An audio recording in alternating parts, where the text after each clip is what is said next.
Monsieur, bonsoir et bienvenue dans ce nouveau numéro de votre magazine Tac au Tac qui reçoit pour vous ce soir les députés provinciaux Mike Mukebai Kosso et cadre de Ensemble pour la République. Mike Mukebai, bonsoir, bienvenue dans Tac au Tac magazine, comment allez-vous? Bonsoir Madame Nicole Pouchot. Oui. Dieu garde ses enfants comme il garde le Congo. Et heureusement que dès le début, nous avons pris la précaution de ne pas fonder nos espoirs sur Félix Tshisekedi. Sinon, nous aurions déjà tous disparu et les Congos avec sur la carte du monde. Ok, je profite de l'occasion. Il n'y a que Dieu qui nous garde. Je profite aussi de l'occasion pour vous présenter mes vœux le meilleur. Je le fais aussi pour 2023. Merci, de vœux aussi à vous et à mes électeurs quinois, aux Congolais, dans l'ensemble, partout où ils se trouvent sur le territoire national. Tout autant qu'à l'étranger. Bien. Alors, honorable Mike Mukebai, vous venez de tenir votre premier congrès de Ensemble pour la République qui a eu lieu à Lubumbashi du 19 au 22 décembre 2022. Pouvez-vous nous dire quelles sont les principales résolutions La première résolution, c'est que nous avons entériné la candidature de Moïse Katumbi à l'élection présidentielle. Donc il a été investi comme candidat d'Ensemble pour la République. Et la deuxième résolution, c'est nous avons décidé, cette fois-ci officiellement, de rompre avec l'Union sacrée. Donc Ensemble pour la République ne se sent pas concerné par la gestion de Félix Tshisekedi.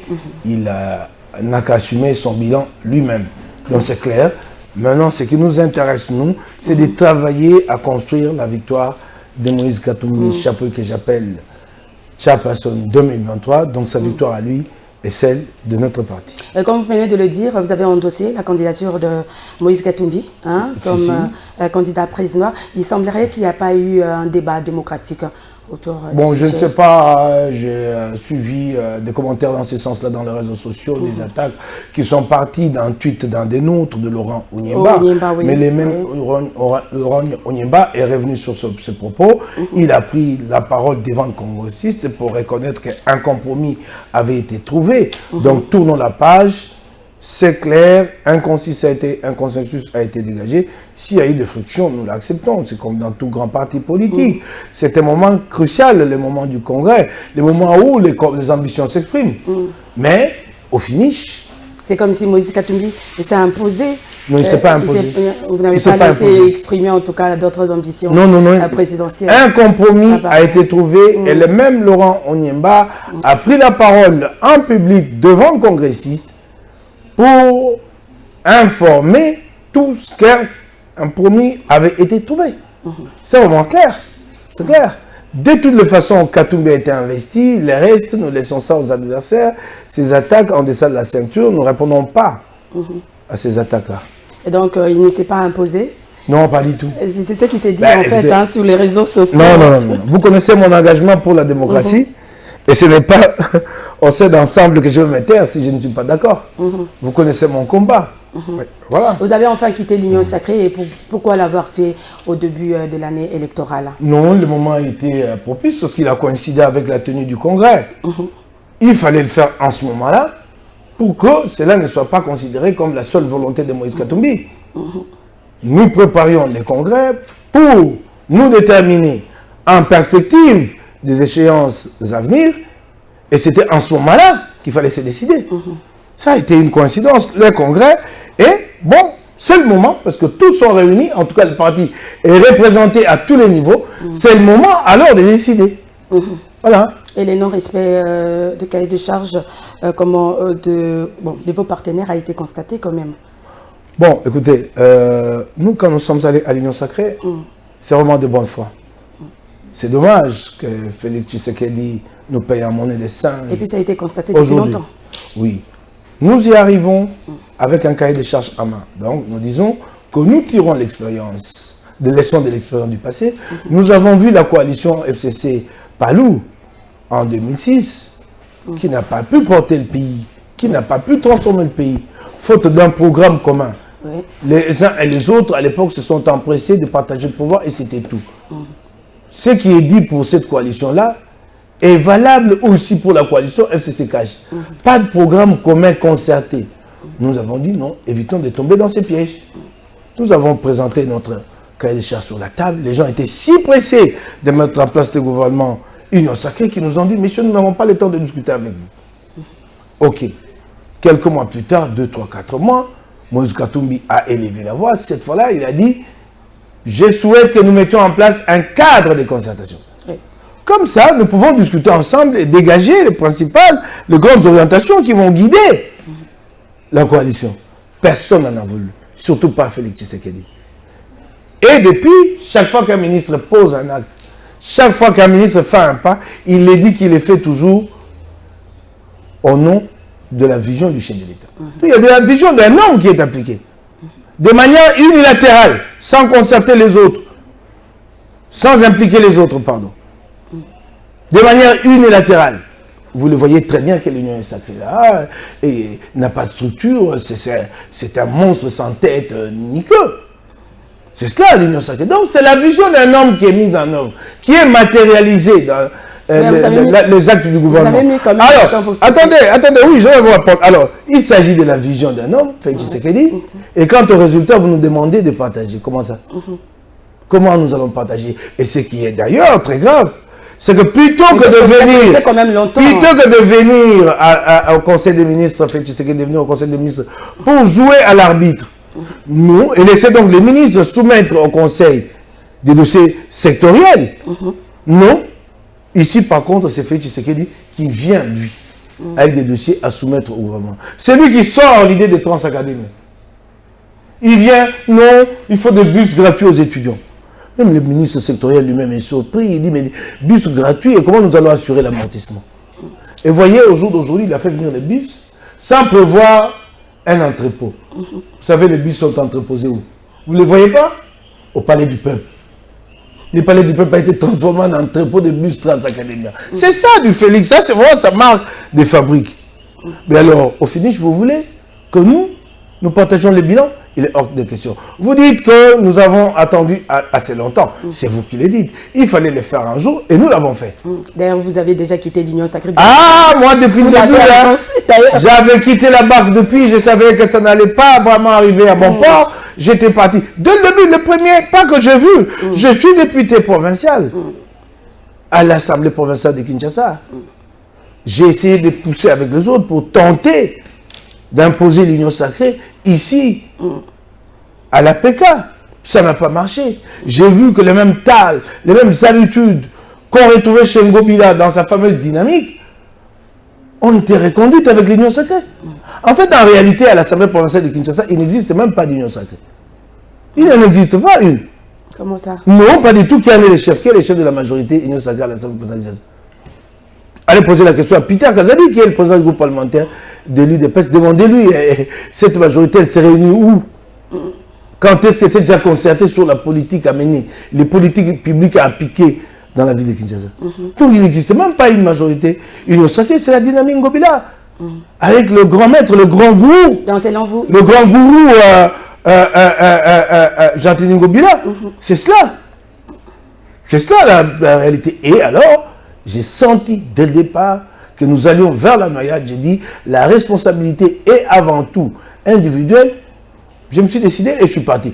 Mais je me disais que je connaissais la position de mon patron, de mon leader, je connaissais la position de mon parti dans la grande majorité, et qu'à un moment donné, nous allons nous rejoindre. Et voilà, nous nous sommes rejoints.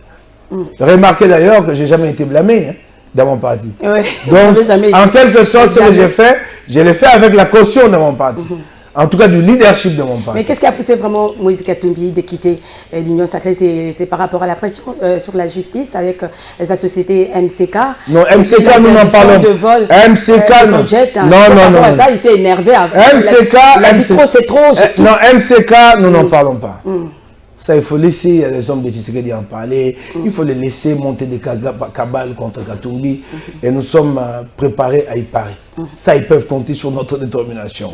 MCK, c'est une affaire entre l'employeur Moïse Katumbi et un simple employé Beveragui. Bon, moi, je ne suis pas là pour parler MCK. Je crois que ce n'est pas là qui va affaiblir Katumbi dans ce combat. Ce que vous pouvez enlever à Katumbi depuis cher, c'est la foi que les Congolais ont placée à lui. Et ça, vous ne prendrez jamais. Donc, ce n'est pas tout ça qui a décidé Katumbi. Peut-être que ça a été une coïncidence. Ça a coïncidé qu'au moment où nous nous apprêtions à prendre la décision, il a connu des persécutions. Ça peut, dans une certaine mesure, influencer notre attitude. Nous sommes humains. Je crois que vous n'allez pas dire merci à quelqu'un qui vous pique, là. Ah non. À la limite, si vous ne savez pas l'agresser, qu'est-ce que vous faites? Vous vous défendez. Normal, si par ailleurs ça a influencé notre attitude, normal, c'est humain. Mais nous avions déjà pris la résolution depuis de quitter. Il fallait attendre le moment propice pour matérialiser. Nous sommes à une année des élections. Vous vous disiez que nous le fassions quand? Okay, à une année des élections, nous devons nous libérer de ces fardeaux Union Sacrée pour tracer notre voie, construire la victoire de Chiapas en 2023 et la victoire d'Ensemble pour la République. Et suite à votre départ de l'Union Sacrée, 3 de vos ministres ont quitté. Votre commentaire? Oui, je suis très flatté d'eux. Très flatté. J'ai dit fier chandelle à ces 3 ministres-là, notamment, donc je commence par Christian Mwando Simba, qui a suivi les bels exemples de son père Charles Mwando, parce que peut-être que vous ne connaissez pas l'histoire de notre parti. Notre parti a eu pour embryon le groupe du G7. Le groupe de G7 qui s'est opposé à la tentative de Kabila de modifier la Constitution. Et à l'époque, Kabila les a appelés à démissionner. Ils avaient démissionné en bloc. Ça, c'est un exemple qui est resté dans nos esprits. Ça nous marque. Et félicitations à Christian de suivre, d'emboîter le pas de son père, qui a marqué l'histoire de ces partis. Félicitations à lui, de ne pas se laisser aller à la jouissance comme les autres, de ne pas faire comme Félix Tshisekedi, qui a pris une voie tout opposée au combat de son père. Félicitations à Chariban Okende, chapeau bas à maman Véronique Kilula. Oui, je suis très flatté, un bel exemple d'abnégation. Vous savez, quand vous êtes en face de gens comme le gens de l'UDPS qui sont arrivés là et qui pensent que le matériel, que la vie s'est réduite à ce qu'on possède, il faut des fois leur donner de belles leçons comme celle-là pour leur dire qu'il y a plus cher que matériel, la dignité. Il y a des valeurs qui valent la peine d'être défendues. L'intégrité, la loyauté, la fidélité. Mais d'autres ministres n'ont pas démissionné, comme Mutinga par exemple. Est-ce que ça vous a non, je vous en prie. Je ne comprends pas cette affaire du nom de Modeste Mutinga qui est associé à nous. Vous le saviez depuis longtemps, nous le disions, nous tous, surtout vous les journalistes, que nous avions 5 ministères. Alors le 6e, il vient où? Il vient d'où? Nous avions le plan, les affaires étrangères, le transport et voies de communication, l'enseignement supérieur et universitaire, et les postes de vice-ministre à la santé. Mais le 6e poste, il nous vient d'où? L'affaire sociale, là, les affaires sociales. Il vient d'où? Non, vous les journalistes, c'est vous qui avez diffusé ces informations. Pendant près de 2 ans, que nous avons reçu 5 postes de ministère. Non! Moi, je n'aimerais pas m'acharner, revenir, dire Mutinga. Vous-même. Alors, le 6e poste, il nous vient d'où? Comment vous voulez nous associer à Mutinga ou l'associer à nous? Donc c'est un non-événement. Non, je ne dis pas un non-événement. J'ai reçu tous les faits. Oui. Nous avions reçu 5 postes ministériels. 5. Tous les savent. Et le 6e, il vient d'où? Quelle blague. Le ministre des Affaires étrangères est là. Oui, il avait déjà quitté le parti depuis. Il avait fait allégeance à Félix Tshisekedi, c'est clair. Oui, je comprends qu'avec son âge, il joue sa dernière carte, il joue son 28, il dit « Je préfère mourir ici ». C'est cela. Ok, Mouindo, rien à voir avec nous, il avait déjà créé son parti. Rien à voir avec nous, rien à voir. Alors revenons à la candidature de Moïse Katumbi. Et depuis qu'il a annoncé sa candidature, le débat sur la congolité a repris sur les réseaux sociaux. Les débats sur la congolité dans les réseaux sociaux, c'est un défoulement. Tous ceux qui détestent Katumbi, tous ceux qui le redoutent, à commencer par leur chef lui-même, Félix Tshisekedi. Il ne faut pas aller lui citer le nom de Katumbi, surtout quand il est à table, ça peut lui couper l'appétit. Alors, tous maintenant se défoulent dans les réseaux sociaux. Mais la question est réglée par la Constitution et les lois de la République, monsieur. Alors, nous ne suivons pas ce débat. Ce débat-là ne nous regarde pas. Quand ce compromis national autour de nationalité a été conclue à Sun City lors du dialogue entre Congolais. Katumbi n'était pas partie prenante à ces discussions-là, à ces pourparlers-là. C'est son frère KTB qui était là, dans le rang du RCD. Il a financé le RCD, son frère KTB Katoto. C'est lui qui était là. Un compromis a été trouvé, tenant compte de notre passé, tenant compte de conflits qui ont marqué l'histoire de la coexistence entre les différentes communautés, les Tutsis, et ainsi de suite, pour assurer le vivre en paix. Voici le compromis qui a été trouvé. Un compromis a été trouvé. Et c'est ce compromis-là qui guide notre comportement en matière de nationalité. Et non tout ce qui se déverse dans les réseaux sociaux. Alors, monsieur, si vous n'êtes pas d'accord avec la Constitution, Katumbi n'a rien à voir. Allez-y, modifiez-la. C'est aussi simple que cela. Si vous vous sentez aussi fort que cela, allez-y à l'Assemblée nationale, modifiez cette Constitution. Allez-y. Organisez un référendum, modifiez-la. Nous ne répondons pas à ces débats. D'autres avant Katumbi, qui avaient des parents d'un côté congolais, de l'autre étranger, ont été candidats. Les cas récents de Léon Kengo Adondo, il a été candidat ici, ça n'a jamais offusqué personne. Personne, en tout cas, surtout pas cela. Et d'ailleurs, quand il a été candidat, il était en concurrence avec Etienne Tshisekedi en 2011. Mais ceux-là aujourd'hui qui attaquent Katumbi, pourquoi c'était-il à l'époque? Ce n'est pas fini. Nous avons connu un homme ici, Kassongo Mwema, Yamba Yamba. Il m'a enseigné, par son âme, en première année graduée à l'IFASIC, puis il est parti, il s'est expatrié pour aller travailler pour RFI et peut-être bien d'autres médias. Les chefs de l'État l'a fait venir, Félix Tshisekedi l'a fait venir, pour qu'il travaille à ses côtés. Comme un peu de parole. Je suppose qu'à ce niveau de responsabilité, il avait accès même au secret d'État. Je suppose. Cet homme est mort. Vous savez ce qu'il en est devenu de son corps? Son corps a été rapatrié en France. Oui. Ça n'a jamais peur personne. Personne. Il était français. Et plutôt que de faire, même à la limite semblant, de l'enterrer au carré français ici à Gombe, non. Son corps a été rapatrié chez lui. Ça n'a jamais gêné personne. Personne n'en a parlé. Même vous, les journalistes, vous avez laissé passer ça, comme ça, sous silence. Ça, ici, les bien-pensants, ça ne les a pas offusqués. Qu'un porte-parole du chef de l'État décédé et que ses restes soient rapatriés en France. Ça n'a jamais gêné personne. Non, écoutez, allez-y. Continuez à enflammer les réseaux sociaux avec votre débat. Katumbi est candidat. Il répond aux conditions requises au terme de la loi. Ça, c'est clair. Il n'y a pas matière à débat. Clair et net. Oui, il est candidat. Et si la CENI ne validait pas sa candidature, qu'est-ce qui adviendrait? Mais comment vous dites que la CENI ne validerait pas? Elle ne validerait pas pour quelle raison? Pour quelle raison? Qu'il a annoncé. Pour quelle raison? Oui. Dites-moi. Pour quelle raison? Dites-moi pour quelle raison? Ben, vous le savez. Pour quelle raison? Nous avons le cas Kengo. Et c'est la même constitution. Elle n'a pas changé. Elle n'a pas changé cette constitution-là. Nous avons une jurisprudence récente, consolidée, le cas Kengo. Qu'est-ce que vous allez encore nous dire? Katumbi, Moïse, tout ce qu'il a fait pour le pays. Là, il n'a jamais été étranger. Ouais, il a sauvé l'opposition qui était au bord de l'abîme. Quand les Tshisekedi, eux, négociaient à Ibiza, qui a trouvé l'idée géniale de mettre en place Genval et de pouvoir renforcer l'opposition et isoler comme... N'est-ce pas Katumbi? Ce qu'il a fait au Katanga comme gouverneur, ça, il était congolais.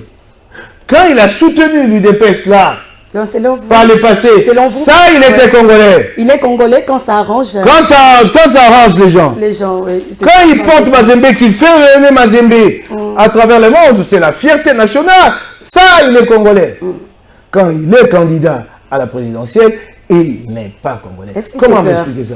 Il n'a jamais caché ses origines à moitié juives. Pourquoi les cacherait-il? Mais pourquoi il est né de père juif. Sa maman est katangaise, enterrée en 1990. Le caveau est là. On l'a vu même à Boukéa. Le caveau est là. Oui. Le caveau de 1990 est là. Là, Moïse n'était pas encore politicien. Peut-être qu'il ne s'imaginait pas qu'un jour, il en serait là à courir pour la magistrature suprême. Donc vous pouvez aller vérifier les origines des mamans. Mwenda Moussiri, elle porte le nom d'une lignée chefale. Ouais, vous connaissez les chefs. Il était dernièrement, Katumbi, il a rendu à son arrière-grand-père. Mais alors, oui. Mais alors, mais ce qui est formidable, c'est qu'on lui attribue, je ne sais pas, ça lui-même l'a dit dans Jeune Afrique, on lui attribue comme une nationalité. Les réseaux sociaux que non, il faut un test ADN, hein. On doit faire un test ADN. On lui attribue, je ne sais pas, 4 ou 6 nationalités. Il est congolais, il a vécu avec nous. Il est né ici, il a vécu avec nous. Vous l'avez remarqué avec moi, je crois, sur les réseaux sociaux, depuis qu'il a annoncé sa bon, vous savez de toutes les façons. Il fait l'objet des attaques. Vous savez, il y a cette affaire de tâche d'armes là. Oui, attendez. Ouais. Vous savez, Martin Fayoulou, que moi j'ai connu tout petit, qui avait un restaurant très renommé ici. Peut-être que vous êtes encore jeune, vous ne connaissez pas ce restaurant, Kin Bouffe. Martin Fayoulou, il est ce qu'on appelle Moinakin Yasolo, avec ses potes comme Fidel Babala, les Ilondo, c'est les Quinois, ces gars-là. Mais ces gens-là, ils font passer Martin Fayoulou pour un Sénégalais, non? Ces gens-là. Pourtant, ses parents, tous les deux, sont morts et enterrés dans le Bandoun. Donc, ce sont des bonnes guerres. Hein? Tous les deux, les parents de Martin Fayoulou sont morts et enterrés dans le Bandoun. Mais on vous dit dans les réseaux sociaux, version talibane, on vous dit que il est des parents sénégalais. Qu'est-ce qu'on n'a pas dit de Mukwege, qui ne s'est pas déclaré candidat, mais il a suffi que de bruit court qu'il allait se déclarer candidat. Qu'est-ce qu'on n'a pas dit de lui? On est allé jusqu'à insulter l'intimité de nos mamans que Denis Mukwege a sauvé. Voyez-vous ces partis-là? C'est un parti d'intolérants. Mais je leur dis, nous allons les surprendre.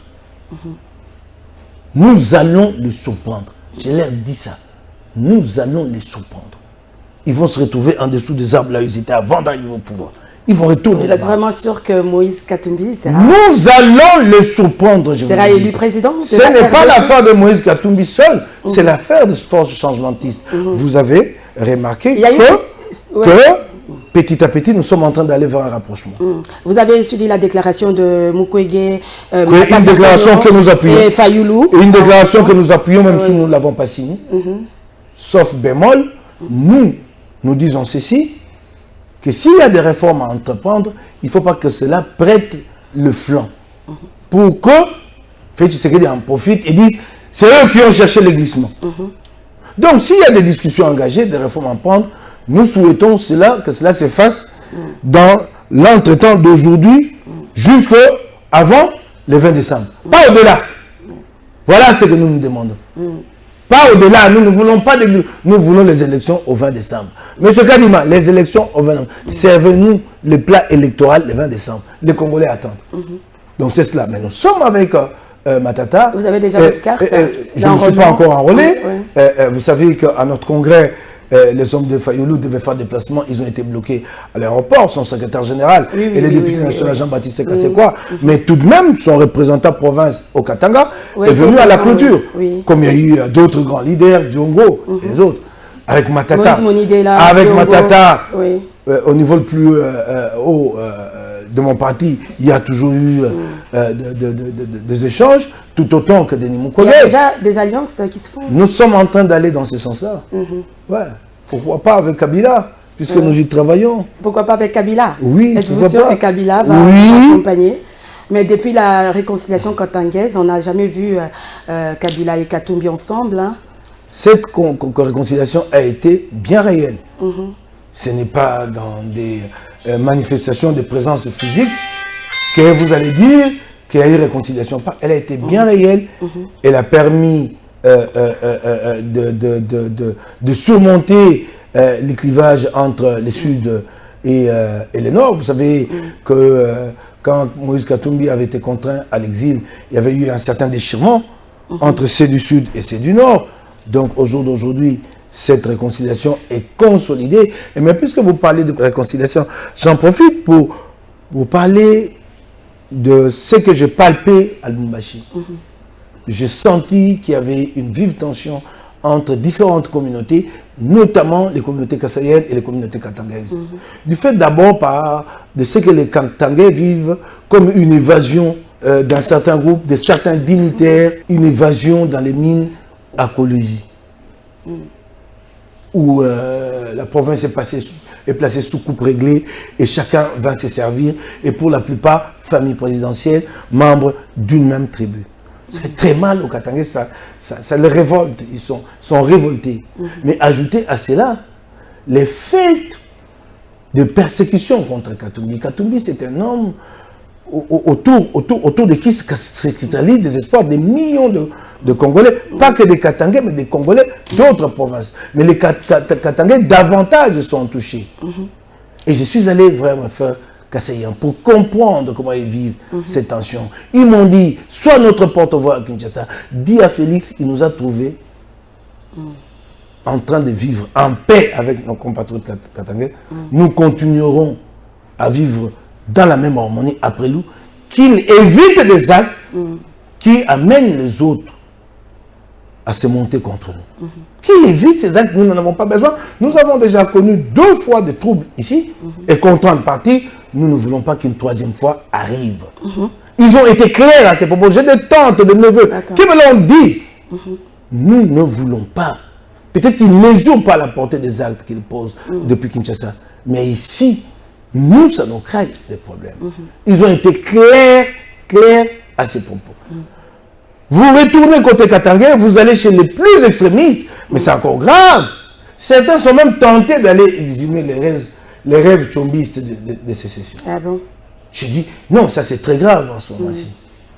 Il dit, si nous y arrivons en fait à ces rêves-là, là ça va être très grave. Nous laisserons toutes les autres tribus ethnies vivre ici, mais ceux ne nous pompent pas, nous ne les accepterons pas ici. Que les Congolais arrivent à une telle extrémité est très grave. Il faut travailler à pacifier les esprits. Je ne sais pas si Félix Tshisekedi va le comprendre. Ou que comme dans ses habitudes, il va rester dans son entêtement. Ça, c'est ce que j'ai entendu. Et je lui fous au dos. Vous avez senti quand même qu'il y avait tribalisme là-bas, à Lubumbashi? Non, vous ne le sentez pas, hein, mais c'est rampant. Hein, c'est rampant, c'est très grave. Hein. Je préfère encore que ça éclate au grand jour. Bon, pas éclater dans les affrontements.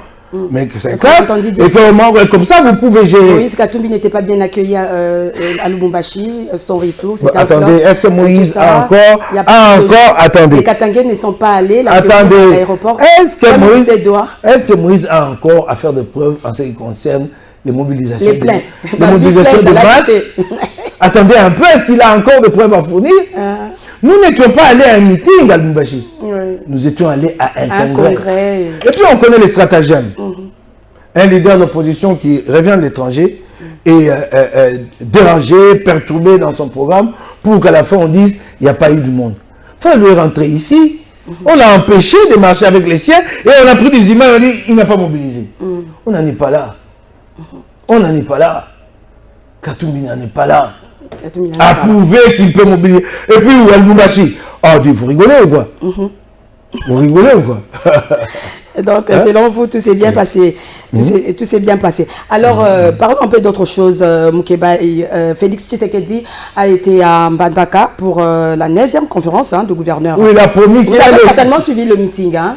Un petit commentaire là-dessus. Vous avez suivi le meeting? Bon, moi, ce que j'ai plus retenu, bon, son meeting a été complètement à côté, mais une énième fois, il fait une promesse. À 1 année de fin mandat, il promet de construire une université. Il ne dit pas quand est-ce qu'il va commencer. Il ne dit pas, il promet comme ça, vague. Non, vous dites, à partir du 20 janvier, les travaux vont commencer. Et semble-t-il que c'est une université qui n'aura rien à envoyer à envier à Sorbonne ou à Harvard, dans une ville où il n'y a pas de courant électrique, il n'y a pas d'eau, il n'y a pas d'eau. Mais même si vous n'avez pas l'impression que les Congolais lui font de plus en plus confiance? Ils vont lui faire confiance pour avoir touché leur vie à quel niveau? Qu'est-ce qu'il a fait pour eux en 4 années de mandat? Moi, je vis à Kinshasa. Je ne vais pas aller poser la question au peuple de Mbandaka. Je vis à Lingala. La vie des Congolais, des Kinois que je côtoie, c'est davantage détérioré. Il y a 1 année, nous achetions le pain à 200 francs. On vous met de la marraine là-dedans à 100 francs. aujourd'hui, le même pain, avec un peu de margarine, est à 800 francs. Nous payons le transport en commun à 500 francs. Aujourd'hui, qu'est-ce qu'ils font, les taxibus et bis et autres? Ils ont créé une pratique qu'ils appellent direct. Donc vous partez du marché central. Avant, les taxibus partaient du marché central à Selembao à 500 francs. Du marché central à Selembao, taxibus. Maintenant, qu'est-ce que les chauffeurs de taxibus font? Ils prennent les gens au marché central, ils vous disent direct. Ça voudrait dire, vous me payez 1000 francs et pour... Ne me dites pas que vous allez descendre à mi-chemin et que vous allez payer 500 francs. À mi-chemin ou à Bandal, où moi je vais m'arrêter, c'est 1000 francs. Donc il prend des passagers, en fait, qui vont à Selembao ou jusqu'à Bandal, ils payent direct 1000 francs. Quand ils arrivent à Bandal, encore un autre direct pour Selembao, 2000 francs. Et ces gens-là ont vu leur revenu augmenter? Non. Et ceux qui ont vu leur revenu augmenter, c'est dans quelle proportion? Est-ce que c'est dans une proportion qui peut leur permettre de répondre à la perte du pouvoir d'achat qu'ils ont connu? Non. Le courant électrique, c'est davantage, la fourniture du courant est devenue plus problématique qu'il y a une année. Non, autant. Les routes, n'en parlons pas. Donc, quand on vous parle de routes qu'ils ont construites, je ne sais pas lesquelles, mais ne commencez pas à compter, à dénombrer les routes qu'ils ont construites. Les routes qu'ils ont trouvées en état et qui ont été abîmées, il y en a combien? Qu'ils ont trouvé en état et qui sont abîmés au jour d'aujourd'hui. Défoncés complètement, il y a des nids de poules partout. Il y en a combien? À Lingala, je vous dirais. Kalembele, ils l'ont trouvé en état. Kalembele est impraticable. Itaga en état, impraticable aujourd'hui. Je peux vous en citer. Donc, et alors, ces peuples-là, vous prenez vraiment le Congolais pour des canards, des oies sauvages. Les Congolais n'ont pas de conscience. Quelqu'un qui dirige le pays. Bougimaï aussi, hein? Vous dites? Félix Tshisekedi, je crois qu'il est. Pour de nouvelles promesses. Donc, vous n'avez pas été convaincu, en fait. Convaincu de quoi après 4 années de mandat? Il n'y a qu'une seule chose qui peut convaincre après 4 années de mandat, c'est des actes posés. C'est des actes posés. C'est les actes posés en matière de gouvernance. Parlons-en. La corruption bat son plein. La seule instance anticorruption qui est mise en avant, c'est l'IGF. Et l'IGF là a mis la main sur une affaire scabreuse. Des communières, y a-t-il eu des sanctions? Des gens ont-ils été interpellés? Les DG de la communière qui avaient été interpellés au parquet général après la cour d'appel de Gombe a été relaxé. Des pressions ont été exercées depuis la présidence, notamment depuis le cabinet du spécial, sur les parquets pour relâcher cet homme-là. Et puis quand vous parlez de lutte anticorruption, vous ne mettez en avant que l'IGF. C'est un bluff. Parce qu'il y a bien d'autres organismes de lutte contre la corruption qui sont restés inopérants. L'Assemblée nationale elle-même est pourrie, plein dedans dans la corruption avec l'affaire de 21 000 $ et autres. Les assemblées provinciales paralysées complètement sous les bottes de gouverneurs de province. Il y a la Cour des comptes inopérante. Regardez, nous sommes à l'Assemblée provinciale de Kinshasa. Ces documents, c'est la reddition des comptes. Il a atterri chez nous, ces documents, sans passer par la Cour des comptes. Vous avez la CNRF, la cellule nationale de renseignement financier, inopérante. Vous avez l'Agence nationale de lutte contre la corruption qui est rattachée à la présidence. Complètement inopérante. Ben alors, qu'est-ce qu'il a fait, celui-là, pour le Congo? Et donc, il n'a rien fait pour le Congo pendant 4 ans, selon vous. Alors, mais il vient de payer quand même. C'est qu'on qualifie d'une grande victoire diplomatique. Hein. Vous le savez quand même. Hein. La grande victoire, c'est quoi la levée du régime. L'annulation du régime de notification des armes. Madame, par l'ONU. Je vais vous dire une chose. Peut-être que les gens ne sont pas... Peut-être qu'ils soient encore réélus par rapport à la situation sécuritaire. Les gens ne sont pas assez informés. Nul effort de la part du gouvernement congolais pour aboutir à ces résultats. Aucun effort de notre part. C'est la France qui a fait tout le travail pour nous. La France a cherché à se réhabiliter en Afrique. Elle est ONU, la France, dans toute l'Afrique de l'Ouest. Mali, Guinée, Burkina Faso, complètement ONU. ONU complètement, la France. Et là, il y a eu un incident majeur qui a davantage sapé l'image de la France en Afrique. C'est cet avion qui avait atterri à Kisangani et tout de suite les réseaux sociaux se sont enflammés pour dire que c'est des matériaux militaires qui étaient en transformation pour Kigali. La France a cherché à se réhabiliter. Elle a activé sa diplomatie pour nous obtenir la levée de cette mesure. Elle a joué pour son image, tant mieux si cela nous a profité. Mais ce n'est pas à mettre à l'actif de Félix Tshisekedi. Je vais vous donner un autre cas, un cas similaire. Mais c'est comme cette affaire de la reconnaissance des 6 millions de morts. C'est encore la France qui avait obtenu ça pour nous. La France, la preuve que nous... Ce n'est pas l'effort des fatigues. La preuve que sur l'affaire des 6 millions de morts n'a jamais été une initiative. Mais tous ces voyages quand même, la diplomatie agit, attendez, reconnaissez-le. Je vais répondre au voyage. Alors, pour vous montrer que ce n'a pas été le combat du gouvernement congolais de l'époque, jamais nous n'avons entrepris la moindre initiative pour concrétiser cette reconnaissance. Où est le moindre mémorial, même un petit caillou que nous avons installé quelque part pour commémorer les 6 millions de morts de Joseph Kabila Félix Tshisekedi? Rien. Donc ça signifie que ce n'est pas nous qui avons fait ça. Parce que si nous l'avions fait, nous aurions donné à cet événement-là toute sa portée historique. Nous ne l'avons pas fait. Les voyages, qu'est-ce que les voyages nous ont apporté?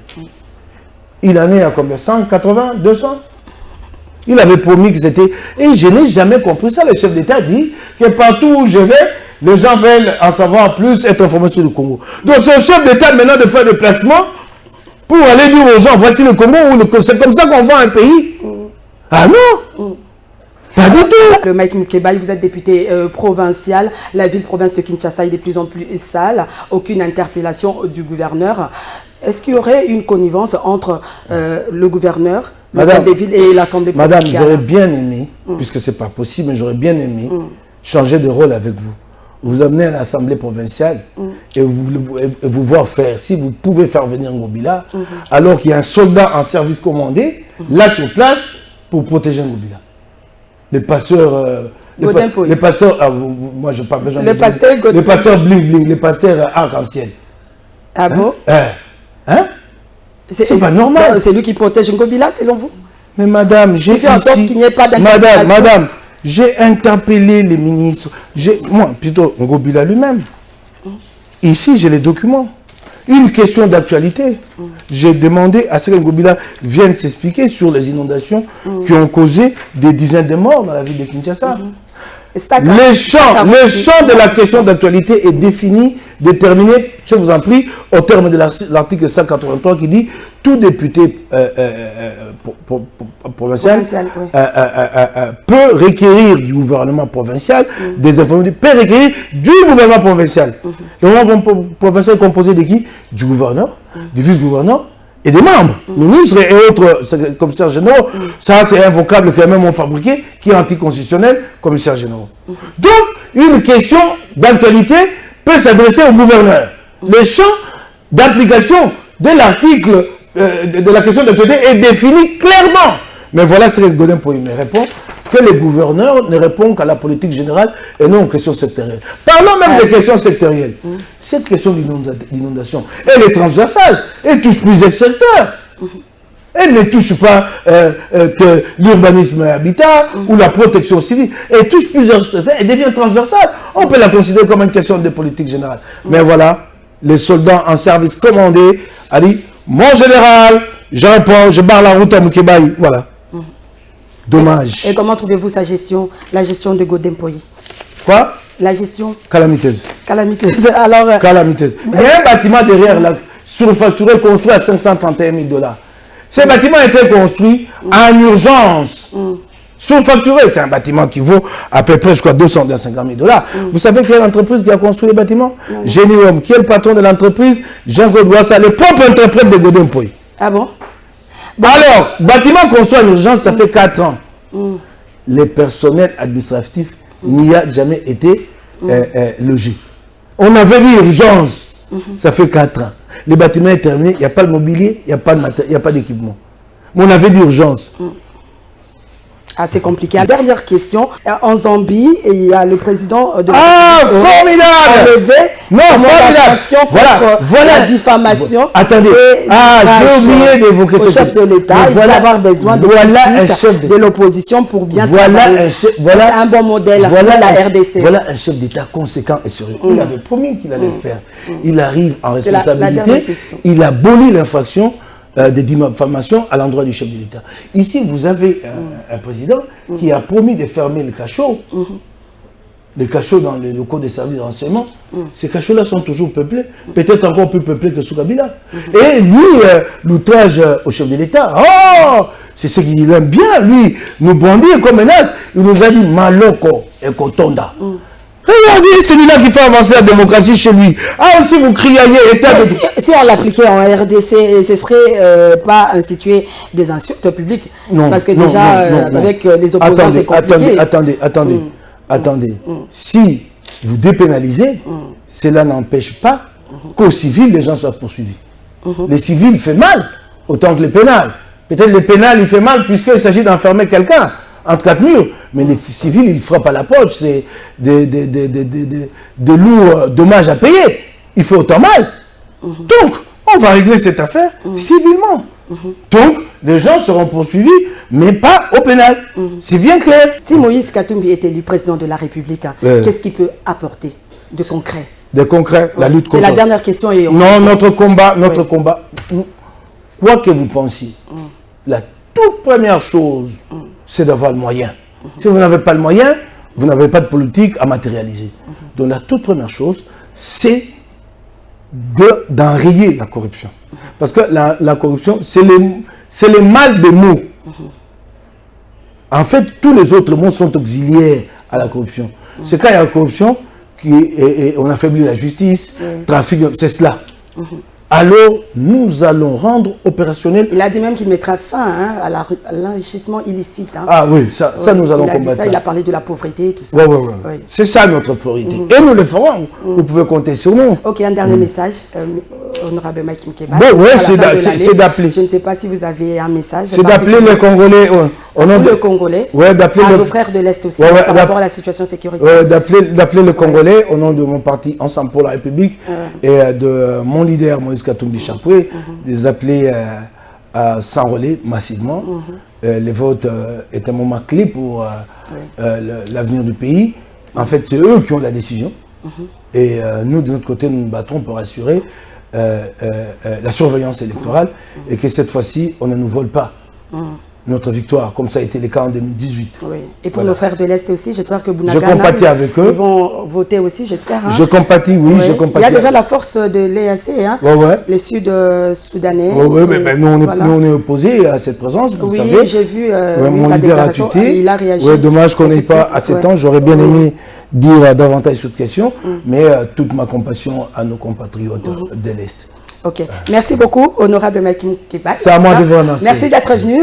Madame, Monsieur, cette émission est terminée. Je rappelle que j'avais reçu pour vous ce soir les députés provinciaux Mike Mukeba Kosso, qui est venu parler de leur congrès, de l'actualité, qui a passé en revue un peu l'actualité de leur... merci à vous de l'avoir suivi. En tout cas, bonne année. C'est une émission, c'est la dernière émission de l'année 2020. Et ce sera aussi la première émission de l'année 2002. Je suis un privilégié. Oui. Merci beaucoup. En tout cas, merci. Bonne année, bonne fête. Merci à l'équipe technique. Suivez-nous chaque mercredi sur Congo Web Télévision à partir de 21h30 et la rediffusion chaque vendredi à 8h30 et sur Perfect Télévision chaque mardi à 21h et la rediffusion tous les jeudis à 10h. YouTube, abonnez-vous massivement. Poche TV officiel. Voilà. Au revoir et à la prochaine. Bonne année.